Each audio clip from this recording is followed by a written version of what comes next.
The station of Brindle Hollow had been closed for almost 30 years.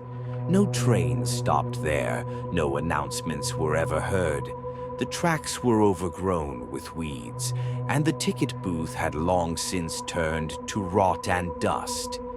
But sometimes at 1:13 a.m., people claimed to hear the sound of a train, its horn echoing through the forested hills, its wheels grinding on rusted rails that shouldn't have worked anymore. No one believed the stories, until Thomas did. Thomas was a night guard at a nearby warehouse. Every night as he finished his shift, he walked past the old tracks to save time. It was just another shortcut. Until one night the air grew heavy and a soft humming sound rolled through the mist. He stopped. Far down the line, two dim lights appeared, headlights, old and yellowed, cutting through the fog. A train, moving toward him. But there were no scheduled routes here, not for decades. He stepped back as the locomotive roared past him, its metal sides covered in black moss and faded writing. No passengers looked out, but he swore he saw silhouettes standing in the windows, still, silent, staring forward. The train slowed and came to a stop at the abandoned platform. The doors opened. A warm golden light spilled out, and he heard a distant whisper. Last call for Brindle Hollow. Curiosity won. Thomas stepped inside. The air was thick and smelled like old smoke and rain. The seats were made of red velvet, but they were wet, as if soaked in dew. Each window showed only fog, not the forest outside. He looked down the corridor.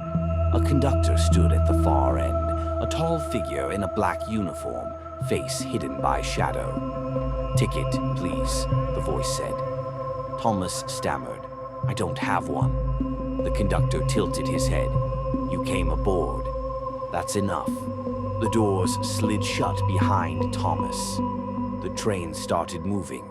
Through the window, the world blurred into shapes, not trees, not hills, but faces. Thousands of faces pressed into the mist, watching as he passed by. He tried to move to another car, but the handle wouldn't turn. The door was locked. He turned around and saw the seats behind him were no longer empty. Dozens of passengers sat there now, each pale, motionless, with closed eyes and faint smiles. Their chests didn't rise or fall. Thomas shouted, "Where is this train going?" The conductor's voice echoed through the intercom. "We only go backward."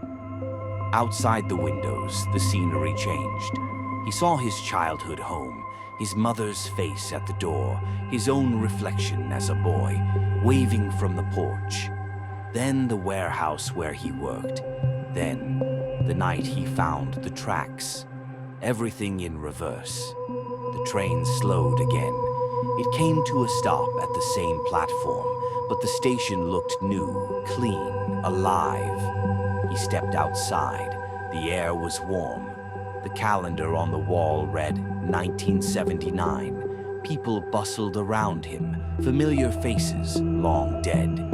He saw himself, younger, laughing with his friends. "Wait," Thomas said softly. "I'm not supposed to be here." The conductor stepped off the train behind him.